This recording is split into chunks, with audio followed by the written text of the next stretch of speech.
In just 2 years, IRIS-T SLM and SLS production for Ukraine and Europe to hit 16 air defense batteries per year. That is the headline that is absolutely shaking up the defense world this morning. It is Saturday, January 24, 2026. And before we get into what this means, how this completely changes the map of European security, just a quick request for you. If you want to support what we do here and stand with the defenders of Ukraine, please subscribe to Defense Reports. It's your go-to source for timely, in-depth military and defense reports. I'm Alex. Join me with Aria in the latest deep dive by Defense Report for a sharp, no-nonsense breakdown of the latest in global defense news, military technology, and strategic developments. And today we're going to cover, we're covering a massive industrial surge by Diehl Defense to protect Ukrainian and European skies with the IRIS-T system. It's great to be here. And honestly, Alex, when we talk about industrial surges, production quotas, people's eyes tend to glaze over. Right. They just picture spreadsheets and factory floors. Exactly. Supply chains. But this is different. This isn't just about hitting a number. This is about a literal shield being built over Europe, piece by piece, missile by missile. That's exactly the feeling I got reading through the sources this morning. It feels less like a business update and, more like a survival strategy. And if you, our listener, think air defense is just about shooting things down, just wait. Wait until we get to the details we've got lined up. We are going to unpack an incident where a single system took down a swarm of 13 cruise missiles over Kyiv. And we absolutely have to talk about the ballistic breakthrough. Just last year, July 2025, this system, which was designed for cruise missiles and planes, it managed to do what a lot of people thought was impossible against Russian ballistic weapons. Plus, we have a commander's report of a 30-second firefight. It sounds more like a scene from a movie than modern war. 8 targets, 30 seconds. Stick around, because this gets intense. But let's start with the big news. Diehl Defense is shifting gears. What are we looking at here? We are looking at a complete overhaul of their production speed. We have this interview with Diehl's CEO, Helmut Rauch, and he's putting some staggering numbers out there. Okay. The immediate target for 2026 is to reach 10 fire units. So 10 full batteries. 10 units this year. Is that a lot in the grand scheme of things? It is, especially when you look at where they started. But the real headline, the one that really matters for the long war, is the 2028 goal. Okay. In just 2 years, they're ramping up to 16 fire units per year. And to give you some context, missile production itself has already increased tenfold since 2021. Tenfold? That's a massive jump. The difference between a peacetime cadence and a full-on wartime footing. They really put their money where their mouth is. Back in August 2025, Diehl dropped a €1 billion investment to make this happen. I remember seeing headlines about that, but I guess I didn't realize the scale of the output it was buying. But why the rush now? Was there a bottleneck before? A huge bottleneck. And it had, tragic consequences on the ground. If you look back at 2025, the plan was to get 4 units to Ukraine. They could only manage 3. That is a critical gap when you are under daily bombardment. Exactly. It got so tight that Estonia actually had to step in to help out from their own stock just to plug that gap. This whole ramp up is the industry admitting that you can't fight a high-intensity war with boutique manufacturing. Boutique manufacturing, I like that. It sounds like they were making artisanal missiles. In a way, they were. Before 2022, these complex systems were hand-built, made to order, very low volume, fine for peacetime. But now, you need mass production. This shift to 16 units a year is about making sure Ukraine doesn't run out while the rest of Europe rearms. Moving from just in time to just in case. That's the perfect way to put it. Okay, let's talk about the hardware itself, because IRIS-T gets thrown around a lot, but I feel like people just think of it as one single thing. Reading the notes, it's actually a family of systems, right? It's a whole family tree. So at the base, you have the IRIS-T missile itself. Originally, this was purely an air-to-air missile, the thing you'd see on the wing of a Eurofighter. But the genius here was what they did next. That's sort of a hack. They took that standard jet missile and figured out how to launch it from a truck. That gave birth to the SLS, the surface-launched short range. We call it the little brother. Okay, so how little are we talking here? We're talking a range of about 12 kilometers and an altitude of around 6 to 8 kilometers. It's for point defense. But the real beauty is its mobility. You could stick it on a BVS-10 tracked vehicle that goes through anything, or just a Unimog truck. It moves with the troops. So that handles the close-in threats, but SLS isn't the one making the big headlines. That's the SLM. Right, the SLM surface-launched medium range. This is the workhorse in Ukraine right now. The range jumps up to 40 kilometers, altitude up to 20 kilometers. Now, to get that kind of performance, they couldn't just use the jet missile. The SLM missile is physically bigger with a larger rocket motor. Hits harder, flies further, but a missile's only as good as its eyes, right? If you can't see the target, you can't hit it. I see notes here on the HENSOLDT TRML-4D radar. The eyes of the system, exactly. I always struggle with these acronyms, TRML-4D. What makes it so special? It uses a ESA technology, active electronically scanned array. So think of a normal radar, like a single flashlight spinning in a dark room. It takes time to sweep, right? Right. If something moves while the beam is pointing the other way, you miss it for a second. Exactly. An ES radar is like having 1,000 little flashlights looking everywhere at once. It directs the beams electronically, instantly. It's instant detection. Instant and dense. It can track up to 1,500 targets at the same time, out to 250 kilometers. And the new upgrades are so sensitive, it can even spot artillery shells and mortars in mid-air. It sees everything. 1,500 targets. That is incredible situational awareness. But seeing it is one thing, hitting it is another, especially if it's a cruise missile trying to dodge you. How does it turn so fast? Is it just big fins? Fins help, sure, but this is where thrust vector control comes in. This is my favorite bit of the engineering. Get it on me. So most missiles steer like a plane, using air flowing over fins. The IRIS-T does that, but it also has little vanes in the back that direct the rocket's exhaust. So it's literally pushing its own tail sideways. Precisely. This lets it make these insanely tight high-G turns that a normal missile just can't match. If a Russian missile tries to bank hard to escape, the IRIS-T can basically turn inside its radius. It's almost impossible to outmaneuver. That sounds terrifying.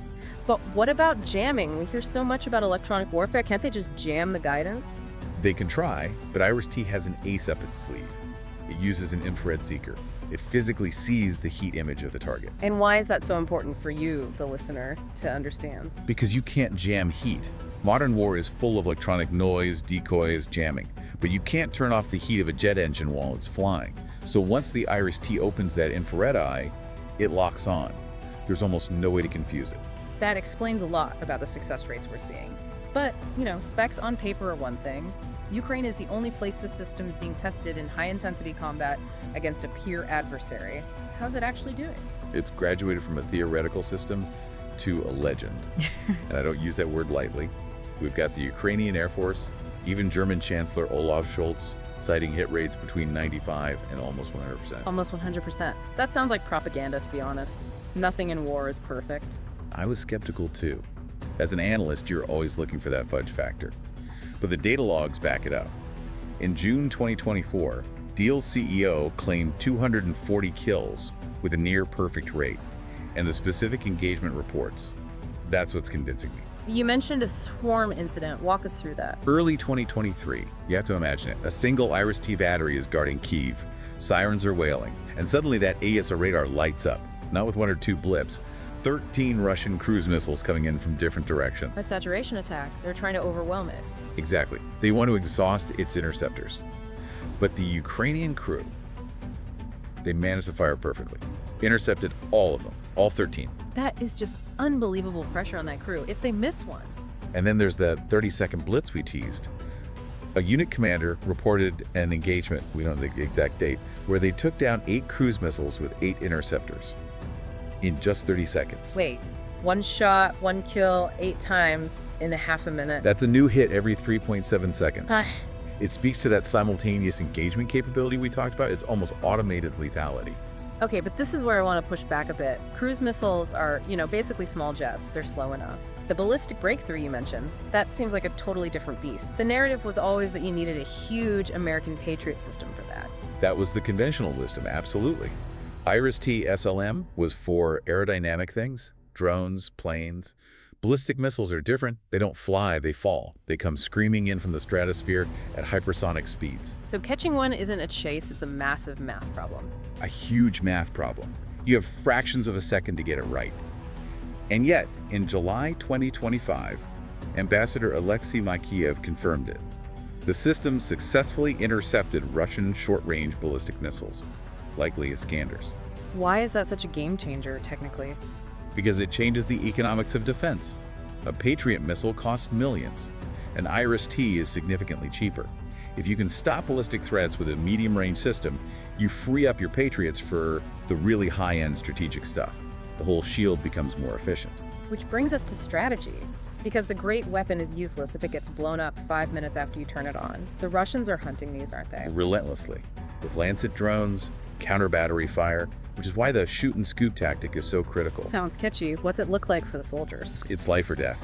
The system is containerized on these big, manned 8x8 trucks. They can pull into a field, set up, fire, and be gone in minutes. So by the time the Russians figure out where the shot came from... The spot's empty. It's a game of cat and mouse, and mobility is survival. Okay, zooming out.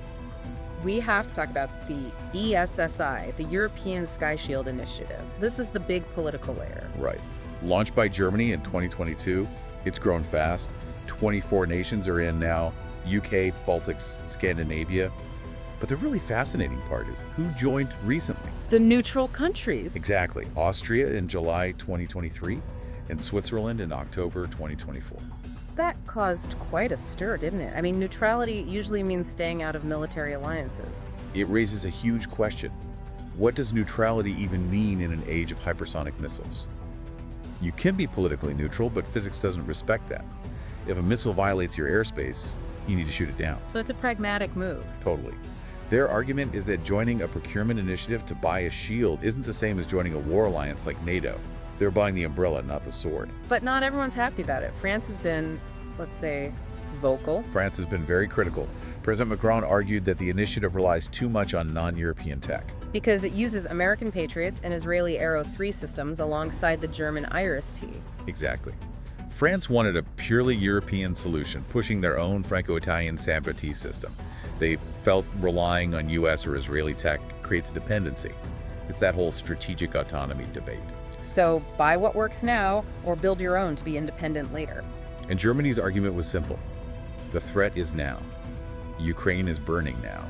They needed off-the-shelf solutions that work, not a 10-year development plan. Let's visualize this shield for the listener. It's really layers, isn't it? It's a layered cake of destruction.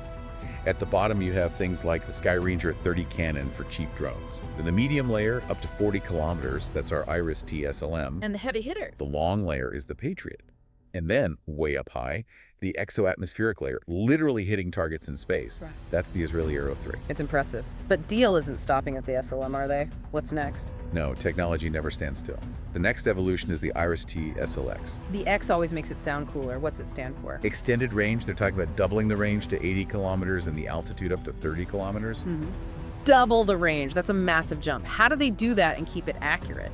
It uses a dual-mode seeker. It combines radar and infrared. So it has radar to find the target area on the long approach, then switches to that unjammable infrared eye for the kill. Best of both worlds. And then there's the really scary stuff.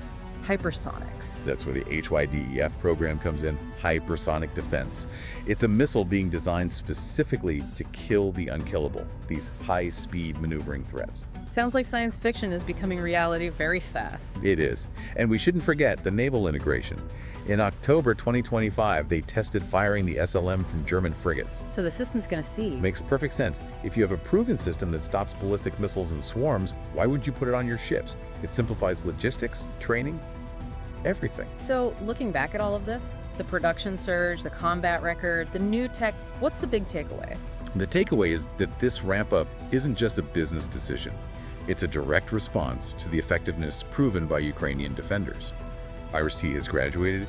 It's shifted from a niche product to the backbone of European safety. It's been validated by fire. Validated by fire, indeed. And it shows Europe is finally waking up. And here's a final provocative thought for you to chew on.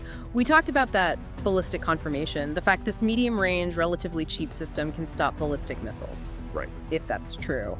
Does it change the whole math of nuclear deterrence? Usually you need these massive, expensive shields. If a mobile truck with IRIS-T can do it, does the threat of ballistic blackmail from rogue states start to diminish? Does it make smaller nations harder to bully?